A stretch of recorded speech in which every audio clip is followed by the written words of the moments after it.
Hello, everyone. I'm very happy to welcome people who are watching, but also four photographers this afternoon. I've got Susan Meiselas, Lua Ribera, Olivia Arthur, and Bieke Depoorter, who are all with Magnum Photos, and they're all showing work in an exhibition called Close Enough, New Perspectives from 12 Women Photographers of Magnum, which is going on show at the ICP, the International Centre of Photography in New York from 30th September until January 2023. It's curated by Charlotte Cotton, and it puts together work by three different generations of women who have been represented or are represented by Magnum Photos. And it tries to put together diverse and unexpected stories, often stories that have a personal twist as well. So I'm going to introduce the four photographers and then we're going to have a discussion together. So first of all, I'm introducing Susan Meiselas, who was born in Baltimore in 1948, who graduated with a BA in 1970 from Sarah Lawrence and went on to take an MA in visual education at Harvard University. Susan shot her first major photographic essay in the summers while teaching at New York City public schools. She focused on women doing striptease in New England county fairs and included audio interviews with her subjects. It was published as a book in 1976. She's best known for her coverage of the insurrection in Nicaragua and her documentation of human rights issues in Latin America. At the ICP, Susan is showing a project called A Room of Their Own, which she shot in the UK in an area called the Black Country in the middle of Britain. After learning about high rates of domestic violence in the area, Susan began to work with women who'd sought refuge from domestic violence. And she worked in dialogue with these women, setting up participatory situations and including in the project photographs of safe spaces with video testimonies and collages created by the women. Olivia Arthur was born in 1980 in England and studied mathematics at Oxford University, then photojournalism at the London College of Printing, which is now the London College of Communications. Her work has often illuminated the daily lives of women living in countries as varied as Saudi Arabia, India, and across Europe. And her book, Jeddah Diary, which she published in 2012, recorded the lives of young women in Saudi Arabia. Her second book, Stranger, published in 2015, took a look at Dubai through the eyes of a shipwreck survivor. She founded the gallery Fish Bar with her husband, Philip Ebeling, in 2010. At the ICP, Olivia is showing an ongoing project called My Body as a Machine, which was started when she herself was pregnant and started to think of her body in a different way. It includes archive images and contemporary work, including images that she's taken in contemporary India, which move between people's bedrooms and public spaces. It shows how this project has become a new pivot in her photographic practice by showing how she's reconsidered existing work in terms of her experiences in India. Bieke Depoorter was born in 1986 in Belgium and received a master's degree in photography at the Royal Academy of Fine Arts in Ghent in 2009. She's published 5 books, Umenya, I am about to call it today, As It May Be, Set 15, and most recently, Agata. Bieke says the people that she works with are the starting points of her projects, and her projects often include their voices. So for her book, As It May Be, she became more aware of her status as an outsider working in Egypt, and she took the first draft of her book back to Egypt and asked people to write their comments on her images. She's showing a series called Agata at the ICP, which started from a chance encounter with a young woman called Agata Kay, who she met in a striptease bar in Paris in 2017. The project has been published as a book. It examines friendship and trust, biography and introspection, facts and fiction, and the relationship between photographer and subject. The project includes Bieke's images, but it also includes Agata's writing and also letters the two have written to each other, in which Agata sometimes pushes back at what she considers to be a certain depiction of her.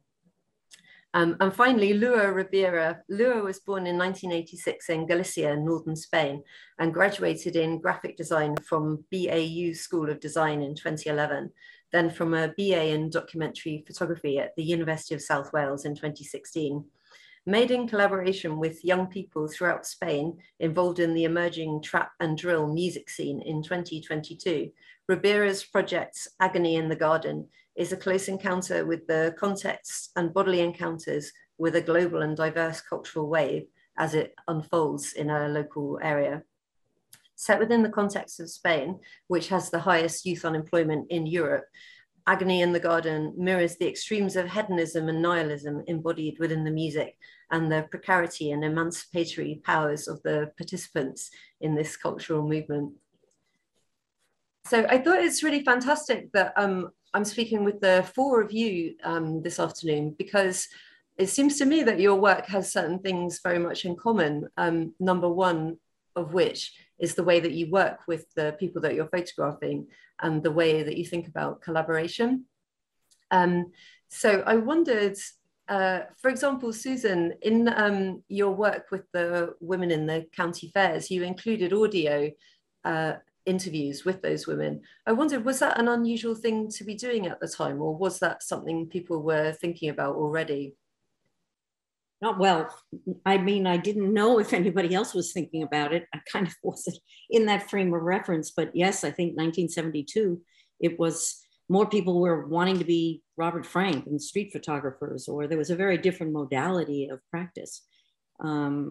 I was coming, I mean, maybe if I'd had an iPhone, it wouldn't have happened at all. You know, I think what's interesting about time as you move forward, this is 50 years ago, you know, I didn't have the tools that we do have now, but my instinct was their voices needed to be part of the representation of the work. So it was a very intuitive, organic decision and process, both capturing the sound, then transcribing it, then having it become a parallel narrative in the book and live sound in the exhibition. So all of that was part of the original concept.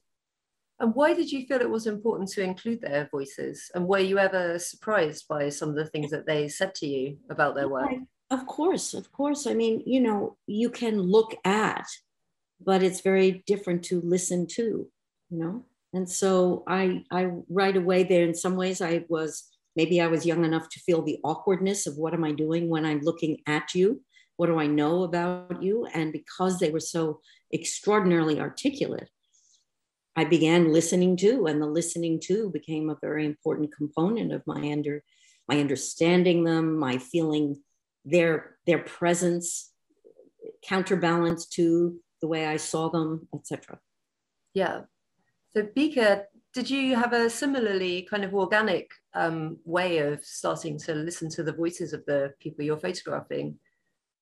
Yeah, I think it started, very, very soon it started, but I think it's the realization, or my realization, that I'm telling my story and that I'm kind of putting my story on the people I photograph, and somehow, and I think it could be problematic. And I think it's important to show, for me, it's always been important to show to the audience that my photographs are really my point of view, and there's another point of view there. And I started this with like you said it in the introduction, my Egyptian work. That's when I really realized I should add another voice literally to the work by asking people what they thought of the photographs. And then with Agata, I think it's an extension of that as well. Like if I have an exhibition at ICP as well, she comes to write or their notes on the walls. And it includes her thoughts about the images. And like Agata literally told me, Bieke, like the part you're showing, it's your part, it's your truth. Maybe you hide yourself, maybe you're not showing the whole story. And I guess it's true as photographers as well, you know, like it's a strange thing that we choose one image mostly of a sequence, and that's the story. And then the audience is seeing that story. And I think with the exhibition and with the book of Agata, you'll see a video projection of like 120 images, I think, of one scene, and it shows a total different story than the picture you see on the wall. And you see in this sequence, for example, like Agata is embracing a man, and originally if I show an exhibition, I only show the man and Agata. They don't look in the camera. It seems like I'm a fly on the wall. I don't believe in that concept of being a fly on the wall, but I pretend that I'm not there. But if you actually look at all the images of that sequence, you see they are very aware of me. You start to reflect. I mean, I start to like question, you know, like, is Agata doing this because I'm there? Is she doing this because she knows an audience will see those images? There's so many different layers. And I think for me, it's important to show it to the audience as well. Do you think that that by including her voice in the writing and by including some of those other images that weren't in your original edit, like, does it manage to dismantle some of that framework? Or do you think ultimately it's still your vision actually of her? Good question. I think it questions it. And I think it's up to the viewer also if they want to go, what they want to know. Like in an exhibition, it's more difficult to show, but in the book, actually it's like Japanese fold with perforations on the sides. And as the outside pages of the book are more my story, and if you open the book, you dive into Agata's story and you see more of the sexual images, or more of I'm appearing as well there. So you see images of me there as well that Agata took of me and that initially I didn't want to show, or you see like all those sequences. But it's really up to the viewer, I think, if they want to know. And also in an exhibition, like it's you can look at the wall and just see the single images, or you can read Agata's notes, you can take the letters we write to each other and read it at home, and you can spend time with the work.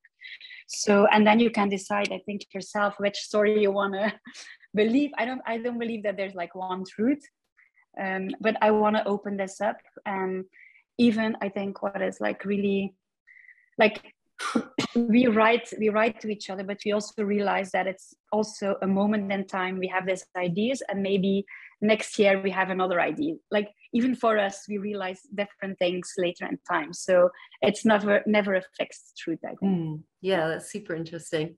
And like Olivia, I was really interested in yours, that you brought yourself so much into the story, that the fact of being pregnant made you see your own body in a different way, and then start to look at other bodies in a different way. So this is very much like sort of refusing the role of the objective camera that can somehow look without having an individual and their subjective perspective taking the photos. So I wonder if how you see this as well. I mean, yeah, I would, totally agree with that. I don't see us as having the objective perspective as the outsider, and the decisions we make about what we choose to photograph obviously massively influenced by what we're feeling, what we're interested in, and sometimes it's not even necessarily consciously. So my putting all of this work together is trying to figure that out in a way. So I know that when I was pregnant, I went through this process of, it was when I was pregnant, also the time after I had given birth to my two children, it was this, I became more interested in my body in a way that I'd never done before.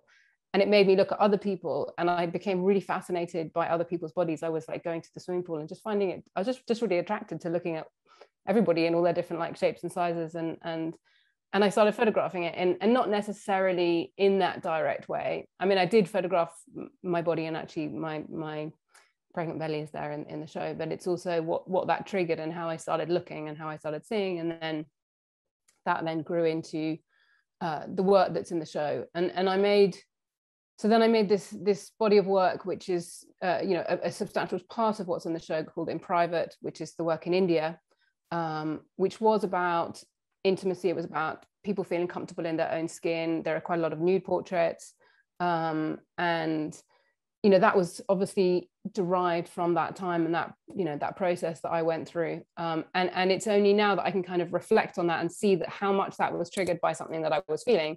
And I look at the work that I've done after, and even some of the things that I've done more recently, which deviate from that quite a lot, which are about bodies and technology, and you know, they're a little bit more futuristic. I photograph robots and this kind of thing. But what I'm doing with this show is putting it all out there. It's a sort of mind map, and trying to understand my motivations and why I followed all these routes, and is it a project? I don't know if it's a project yet. That's what I'm doing this show to find out. It seems quite brave to sort of expose yourself like that, because you're kind of showing your thinking process and also showing not the end result, but like the ideas that are connecting as you go along. So does that feel like at all maybe intimate for you? I mean, it is. I think that is, yeah, it's sort of intimate, not in a physical sense, but in a more, you know, sort of emotional and professional sense. But sometimes these things are, you know, that trigger, like having somebody else look at your work or your thinking helps you to understand how you feel about it yourself. So I suppose I'm just doing that, you know, when you show your work to other people, you understand how you feel about it a lot more than if you just sit and look at it on your own. So I'm just doing that in a kind of bigger scale, I suppose. I wondered how you managed to photograph like in people's bedrooms as well, like, because that is very intimate. And perhaps I can understand how you might be taking those photographs, but then the conversation with those people about showing those works in public, I wondered how that all panned out. I mean, I've always been very open with letting people know sort of before I'm doing the pictures that it's going to be for you know, to be shown. And I've actually gone through quite a process of that in my work. If we go back to the work I did in Saudi Arabia, of like really making sure people understood that. But then this work was actually initially shot on commission for an exhibition in Mumbai. So everybody there knew their images were going to be shown in the city. And it was kind of, I mean, it was kind of an amazing thing to see how bold people were and how ready people were, and proud. And to me, what I see in these images is that kind of boldness, and there's a pride of saying, yes, you can show me, and you can show my picture in the city. And some of the pictures actually we weren't allowed to show in the city because of you know, sensitivities, cultural sensitivities, and the subjects were happy to show them, but the festival wasn't. So it was an interesting turnaround on that, and we had to just show it in a discrete book in the exhibition.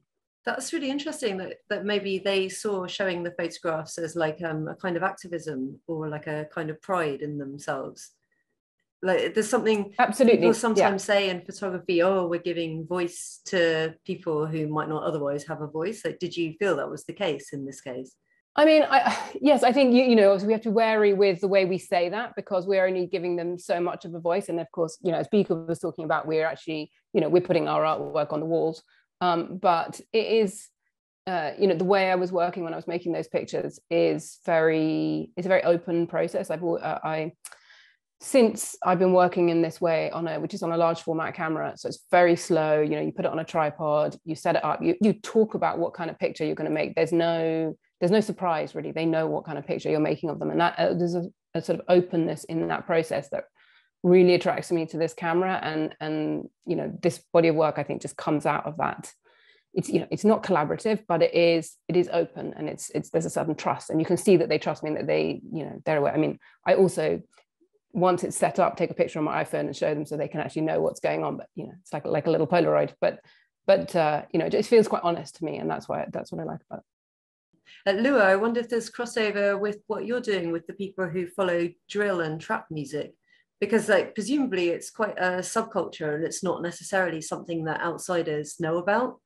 So how are they like kind of wanting to go a bit more public with the world that they inhabit? Well, it's actually depending of what type of we seem to be all in bubbles, but this is like quite a mainstream big bubble that is sort of transcending cultures in class, and it's like generating like a quite global identification. And that's to put it as a subculture. That's precisely what I was trying to sort of like disarm a little bit. Okay. Because for me is a very rich form of culture that is in a big echo of the time we live in historically. So the reason I became interested, and what I've been listening to this music for years, is precisely because of how is making reference to the historic moment that we are in. And there is many layers on that. No, there is this kind of like nihilism in the music that speaks to the precarity a precarity that younger generations are growing in, that relates to many types of crises that we are going through, not just the climate, but employment, migration, financial crises, etc. So there's that, Tom, but there's also, there's many layers. There's also the layer of having a really access to very high quality equipment to produce sound, to produce music, that access to places where before they didn't have, or we didn't have access to that type of quality that produces a very sophisticated sound as well. So there is many layers. There is this idea as well of access to the idea of fame very quickly, which is happening. There's lots of moments, and all of these contradictions of both embracing the precarity, but also the sort of like ostentatiousness of this possibility. All of these layers interest me very much, and I think they echo the sort of late capitalism, and also for me, the movements are not constrained; they free. The music is very raw, embracing all these energies and contradictions, and that inspired me very much. Like even the way they were using it, they using images and how image is being used in social media, that almost inspired me like more than other things, not like more established, whatever. Like the energy that was there, I was feeding myself a lot from it. So is it a scene that you consider yourself part of, or are you there as a photographer? This is a very thing that slips between your fingers, because it is definitely, I'm not saying that it's generating a global identification. So it's like there is, these movements that are happening at the same time. Obviously, they originally from the US and with a lot of repercussion in the UK, but they pop in Ghana, in Norway, in Spain. And so for me, that phenomenon is really interesting. I listen to the music and I love it. And the people I've been working with, they have different relationships with them. Some people just like it like me, other people is producing, other people is making the actual music, other people just hang out on the studio recordings. But my idea was never to document the music. I have created a set of images that sort of like drink from or get inspired by this, something that I believe is relevant and that is, for me, something very interesting, and that I don't see as a subculture, that I see as something much more valuable, much more rich, and I don't really fit on the subculture. You know? Yeah. And so for your previous project as well, you also photographed women, wasn't it, who were involved in music? Yeah, this is like at the very start, like when I was studying, I did a project in relation to dancehall music, but I do see a little bit different, but yeah, definitely I started the way I was making images that now I'm doing more consciously. It started there to try and to realize that how Bieke was saying, the fly on, like, you know, like to photograph as an observer was not working for me because it didn't express partly the subjectivity of it, but also partly my involvement and the tension and the connection that happens in the photographic process that for me is very a very rich process and very important.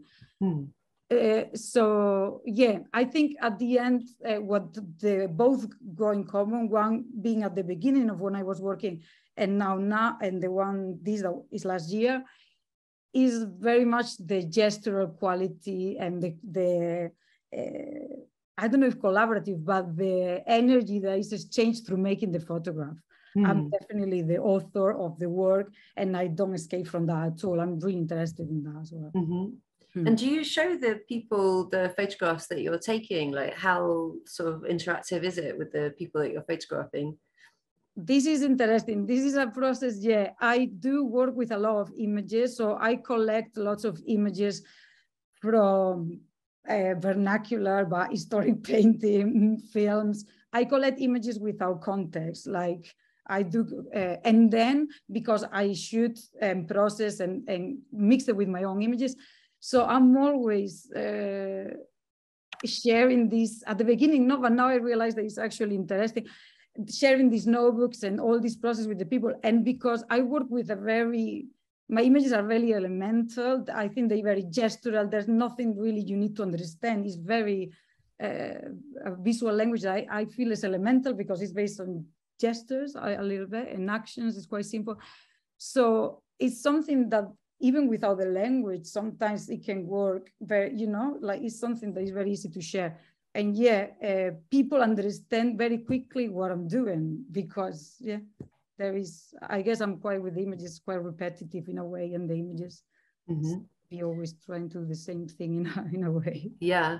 Do they feel something similar to what Olivia was talking about, this kind of sense of pride that those images might be put into like other contexts from where they might ordinarily be seen?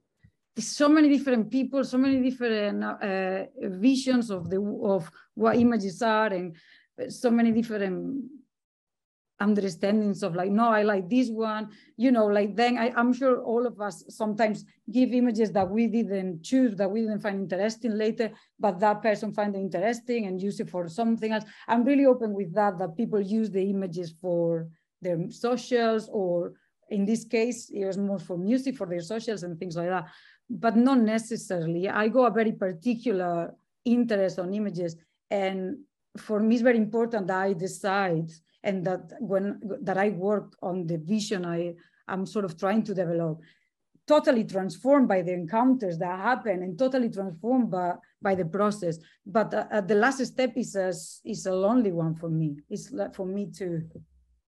Yeah. I'm kind of struck by like there's a sense of modesty maybe in like accepting that as the photographer you're subjective, and that you're not offering like some kind of objective truth or reality, and that maybe that's in all 3 or 4 of you in all of your projects. And I wondered, is it like something that's happening? Is it a zeitgeist at the moment? Or I was interested in the fact that it's an exhibition of women photographers. And, you know, there's sometimes the cliche is said, oh, women, the way they work is more collaborative and maybe more sensitive even than the stereotype of, you know, the male photojournalist out there taking pictures. So I wonder what you think, like, where is it coming from, this like increased sensitivity to how subjective you are as a photographer? Well, you know, I'm just as we're listening into each other, which we rarely have the privilege to do. So I want to thank you for that, because we see each other's work in various forms. Could be photographs on the internet, could be on an Instagram, it could be ultimately in a book, and yet we don't get to hear the process as much. So I'm grateful for that. I think, and that's actually what really initiated the idea for the show. And I do think that that's, whether you identify more objectively or subjectively, we all know that the photographs are kind of like fingerprints. They come from us, they are of us. And I think Olivia put it well. I mean, it might be something dwelling within that finds its expression through, you know, in a subtle way. I'm thinking, you know, I am of the generation of John Zarkowski. And what did he define the word? The world was you were either a mirror or a window. And I remember that it was very, you know, I kind of knew where I was, you know, and so here we're having this conversation. And, you know, this is what I've kind of loved watching Magnum evolve, particularly in relation to the women who've joined this community, that we're quite on it. If you look at the spectrum and the access, more of us are aligned in certain kinds of ways of working with subjects. That doesn't mean exclusively, and that there aren't men in Magnum who also have done that. You know, that's obvious, you know, Jim Goldberg, and we could go down a list of people who stood out in their practice too. But so I think we were emphasizing this idea of process, not just the object of the photograph.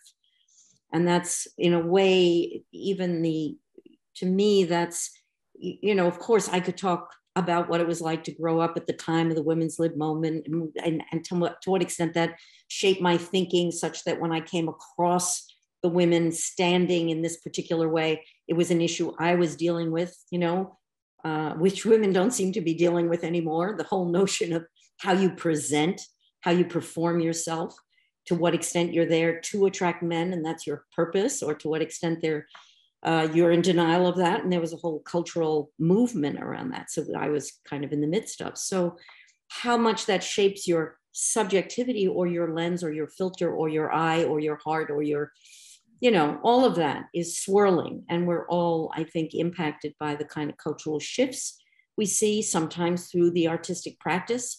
I mean, when Nan Goldin came into the world of photography, she obviously, people who studied with her wanted to do what she did. And I think, you know, we all have been influenced by what we've seen in various ways.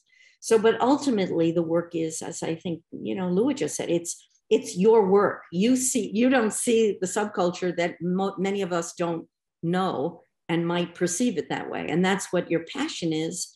And that's what the driving force is. And I think that that's ultimately part of what we want to get at the show is what is going on with Bieke over years, developing a very extensive, very complex relationship with Agata. You know, we only see a tiny part of what she can bring to us, either in the exhibition or even the book form.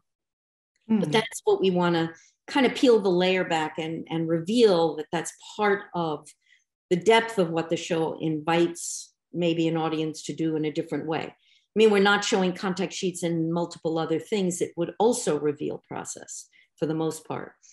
But I do think that that was part of the motivation to bringing this group of, it turns out to be, yes, women. We had many debates of, could have been something else. But, you know, I'd love to hear Olivia speak about that. Olivia was president at the time. The show came about very coincidentally in a certain way. We were looking for space for our 75th anniversary this last summer in June. And Elena Navarro, who was working very closely with us, went to the ICP to talk about portfolio review spaces, book talk spaces. And they said, well, what about this fall? We just have a gap, which no one knew they had. And there it was. And it was a question of last March, really, could we come up with an idea? And this was the idea that propelled enough of us to pull together to make this come to be. That is super interesting. Olivia, can you say a bit more about how it came together? Yes, I mean, not so much maybe about how it came together, but I think just maybe even to come back to your original question about the idea of what this show is, and this idea of close enough. And I think we've all expressed here there's a questioning and there's a laying out of process and trying to look the other side of the camera and talk about what that is as well. And I think that's not so much about us being a group of women, but about something that is going on in the photography world right now, which we're all very conscious of. And it's something, Susan refers to me, having been president last year, is something that, I'm very conscious of. It's the conversations that have been going around. We've all had to go through a process of thinking a bit harder about what does it mean when you take someone's photograph and you share it and you put it out there, and what does it mean for the person in the photograph? And we went through an extensive process of looking, not just thinking about the work that we make now, but looking back in our archive and thinking about what that, what the intentions were, and how the intentions were when the work was made, but also how the work can be interpreted when it's seen now. And this process of questioning and thinking about, I think, and this is not exclusive to us, I think the entire photography world is going through a process of thinking about what it means and that relationship, and it's an important and a really valuable relationship, but at the same time we need to think about it, and so I suppose that's something that we're doing with the show here that feels very important to us. That's super interesting. Why do you think that's happening in photography right now? Like, I could even say perhaps there's like a wider cultural parallel. So say, for example, some of the protests about certain statues in the UK and other countries are questioning of like, which narratives is it that we are presented with, and what are the other perspectives on those stories? So why do you think that right now in photography we're asking these kind of questions?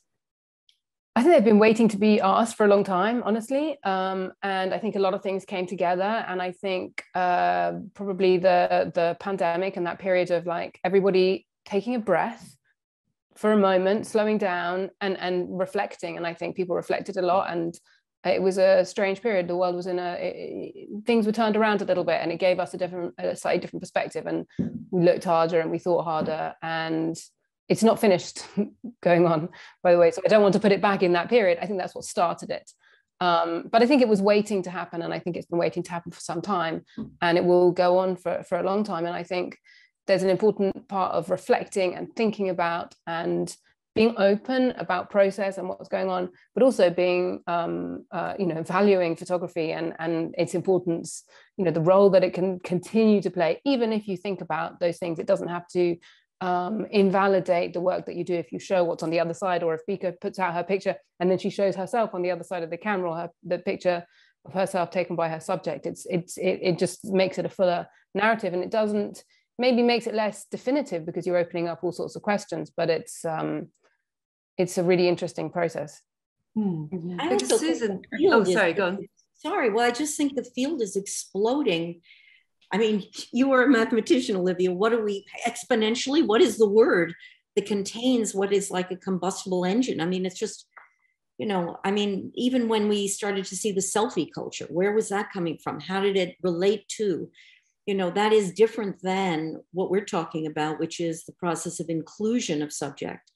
I actually think some of these questions have been asked, and there's been work by multiple people before us. Certainly it's just a growing intelligence in the photographic community, I would say. Part of that is an educational process, which really began kind of, I didn't benefit from the masters in photography, fine arts, etc., but it really exploded right around 1970, both in England, the US, and progressively in the world, so a kind of training to think critically, to question, etc. The kind of, when Bieke uses the word, she has doubt is what I identify as the most valuable kind of, the valuable value you can have in a way, and yet that is not the cultural value. The cultural value is affirmation, sureness, certainty, fixed. So, going back to the monuments, even suggesting to look at the history and understand why that monument was made at the time versus just tear it down. I think we're all culturally trying to deal with very complex questions. And they're not easy. And photography fits right into the mix of the, some contradictions that you absorb and you live with, some kinds of compromises, because there's a market that is completely out of control when we think about Instagram and what happens to photographs that we can't control at all. So, there are many, many layers. We can put a frame around an image. And as Bieke said, it's out from the contact sheet where you see the whole thread. But once it lives in this world, it's totally beyond us. And so there's a lot to reflect on. And, I think Olivia talking about the archive, we didn't think about that. When we put our archive together, we were just putting it together to survive, literally, because as you know, any freelance documentary work, the past pays for your future. That's an economic reality that we've been embedded in for the whole time that Magnum has existed, certainly. It was the brilliance of Magnum's engine, economic engine. So to put that it was a professional tool. And what happened is, I think the key here is about sharing, in a way, about the way images are shared. So, the way, the images from our archive could be shared everywhere. And it meant the editorial control that was originally intended to make someone would make a decision about how a picture would be used and what it would be used next to had gone away. And we had opened that up without actually realizing we had done it. And it's what happens now on Instagram, or you put your picture up and it's somewhere public and you don't know how it could be used or reused. And I think that's what's making people more conscious now, and having a second think about where images can go and how many different places they can end up in. I'm kind of wondering. Yeah, it changes everything. Yeah, sorry. I'm wondering how maybe some of these things were more obvious to photographers all along, because photographers would always have seen all the contact sheets, but then maybe there was a certain way of presenting oneself in public and a certain way of putting things into magazines. So to then make the step to say publicly, oh no, actually there were loads of different ways this scene could have been shown. This is just one shot of many. I wondered, Bieke, for you, maybe, did it feel quite scary almost to sort of put yourself out there and say, well, this is just my perspective. It's not necessarily the only way it could be shot, and other people would have different ways of looking at it. Scary.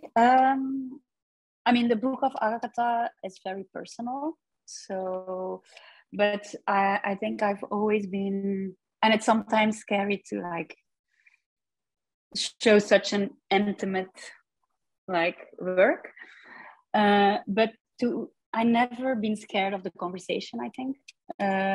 And I'm not really, and I think like to come back to your question as well, like why are we now so like, I think there was no, like, I think in the past, it was often ignored, like the voices of, we didn't do the conversation because once we like have the conversations with our subjects, and I know with Agata how difficult it can open up so many things, and you need to accept the criticism.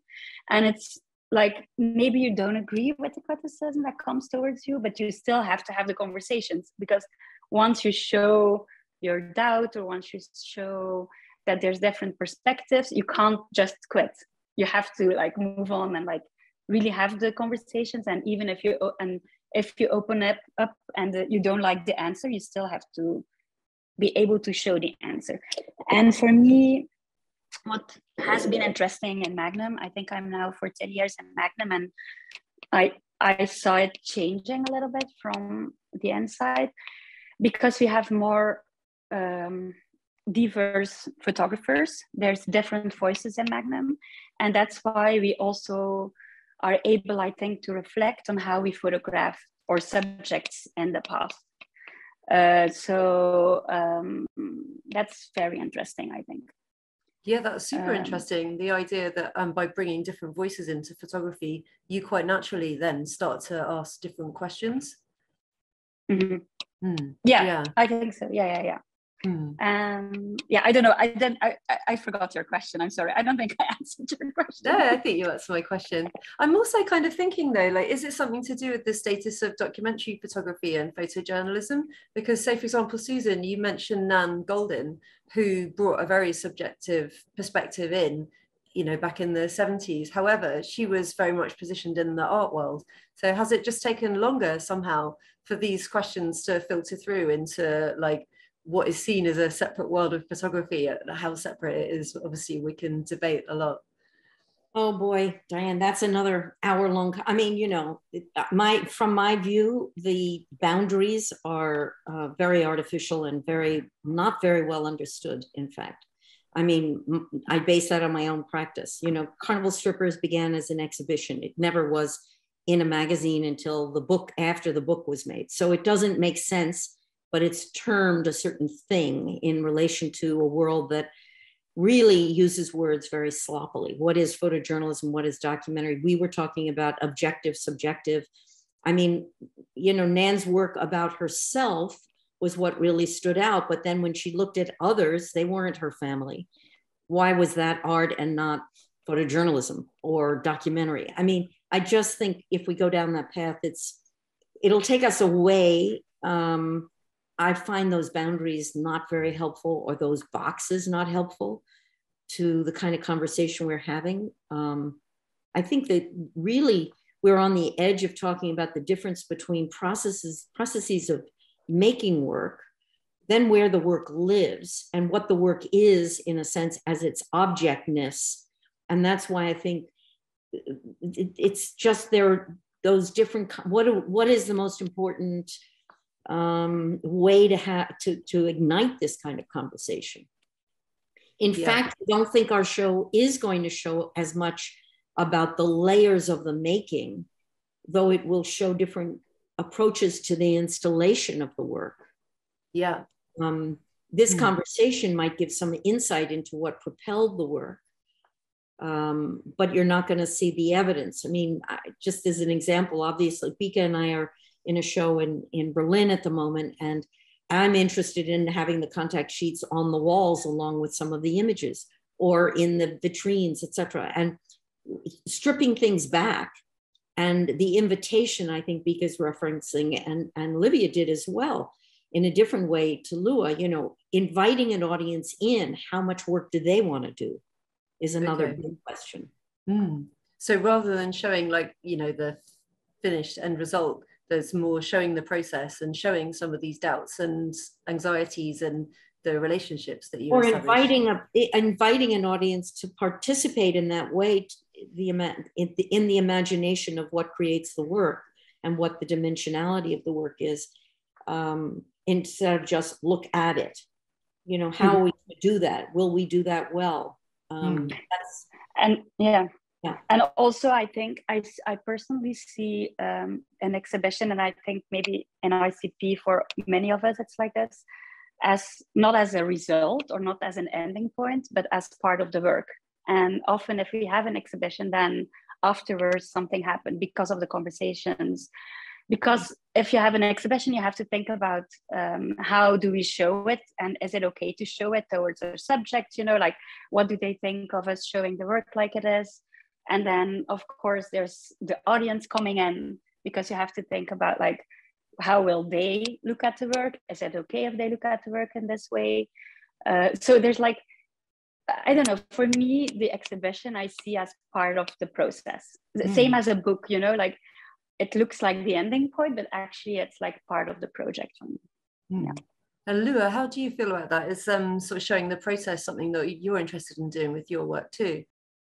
Yeah, I actually questioning that for another show I'm having, whether to include, how much of the process to include, because I feel the images already are very fragile in removing context and removing information and being really trying to boycott almost the construction of the theme that I'm dealing with. So already I feel that with the work, with the images I select, already is quite of a confusion. But yeah, I'm experimenting with that. I'm not sure yet. Sometimes I always been fearful of showing too much of the process. Not, I guess I got some kind of preciousness about single images and about a love for the images and what they can do as a potent thing, what they can generate. I'm very into iconography and religious images, and this is something that is very, so I always have the, but I think I would like to find a way of including part of this, how I use reference, and the process of what's happening when I'm working, I find that difficult as well to share. I found that complicated to share because there's an intimacy where I kind of agree that the result is the image, but not sure about the process. There's something that I don't want to betray as well. There is a space, an encounter that is very generate something there. It is complicated. I think all these questions I've been a long time not sharing work, not disseminating precisely because I don't find comfortable any structure. Like I never work in the media, I never work too much anywhere. Not for me, it's been taking me a long time to do a show now that it's a compilation of the work that I've been doing since I started.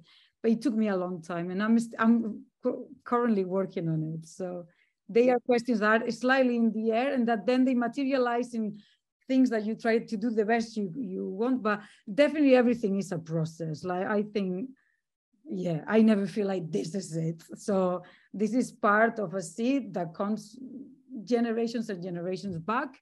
And I think we're trying just to keep growing and pushing it forward. Like I never like to see the abruption of a change. I think there's many people thinking and doing things always before us in a very interesting way and rich and yeah. This is an interesting point, like how much information. Can I just, Lua, that was reminding me of when you did your exhibition with us in Fish Bar back, I don't know how many years ago, and you showed your work, and then downstairs we showed your drawings. So Lua had all these drawings, like sketches of ideas of things she was going to do with the subjects, and we still actually have one up downstairs, but which I always think of you when I have that. But it's very was a really interesting part of the process to see the photographs first on the floor, and then you go downstairs and you could see some of the thought process behind it. Right. which we're fascinated by painters, but we don't assume with photographers. Exactly, yeah. The bias, that's totally the bias, and that's really interesting. I also wanted to add that I think you're talking to four of us, and there's another group that will gather in another conversation. And the truth is, we have no idea what each other are actually showing. We haven't seen, be it, we know the walls we've been designated, but we haven't had the privilege of imagining what the space is going to do and bring together. We know some juxtapositions. And that's what's also exciting for us as a community, to really experience each other in dialogue with each other, which is totally the first time. I mean, there was a show called Magna Brava, and I was at the time the youngest Magnum woman photographer. Now I'm on the other end of that cycle. But, you know, that was extraordinary when Eve and Inga and Martine, Marilyn Silverstone and I put together work, and, you know, we didn't know how it would resonate. And I think it's part of, I think, what you were just saying, the learning, the experiencing ourselves in time. Yeah, I think it's a really interesting point that you make, Lua, about like how images maybe converse with each other as well. And maybe hopefully that's something that you guys see with the exhibition when it opens, at how your images talk to each other as well. So not necessarily working on the level of words and explanations, or even people saying how they see things, but more on a visual level, which may be different. I think we were really excited to really see what happens there, and also what Bieke was saying, how these maybe generate some other steps to keep developing, like our relationship as photographers and our community, and keep working. Yeah, I think that's the exciting bit. Yeah. It's also a tricky question, I think, that you mentioned, Lua, like how much information does the viewer need in order to be able to interpret? Because again, there's a difference between being the photographer and being the viewer. Like the photographer was there, they know the situation and they know the people. So without wanting to guide the viewer and tell them what to think, like maybe you have to give some information about what was going on. That is very complicated to measure, I think, especially when you get very close to the work that we all do, because we work as authors in projects for years, and then you really lose the perspective. The people in my work close to you lose it as well. So it is very tricky to take that distance again. But I do love images, like even more than photography. I do love the power that images have on us and the frequency in which they work. So for me, yeah, the text is something that I took a long time to, and I'm taking a long time to deal with, and the information, because I can be a bit of a purist with that, and really the extreme ambiguity that an image can bring you is what I love about the medium. And what it makes me think, and what provokes me, and what disturbs me, and what but I that doesn't mean like I see wonderful work made with mixing media, but for me I have to respect that sort of thirst that I have a little bit. Yeah. Okay. Well, I think we're nearly out of time, so it's really interesting actually to think how what we've talked about all relates in different ways to the exhibition title about being close or not close. So I wondered maybe if anyone's got any final things they want to say, and if not, then maybe we'll leave it there. Should we tell you where the title wasn't the title until it became the title, that there were a series of other titles? There was a moment where we were talking about the theory of relativity. Nice. And then moved to the idea of the practice of relationality. Nice. And then there was a question, would anybody understand what we were talking about? Nice. And then I think when we came together with the notion of close enough, it'll be challenging to see how people understand what we really mean. I think we want to leave that as a provocation. Because there's the famous dictum, isn't there, that if your photo is not good enough, you're not close enough. So you're kind of playing with that idea and questioning it a bit. Yeah. Exactly. What's close enough? And yeah. Cool. Okay. And how do you measure what's close enough? Like you say, how much information do you give? How close do you get? Yeah. Great. Okay. Well, it sounds like a super interesting show, and it's been really wonderful to speak with you all. So thank you.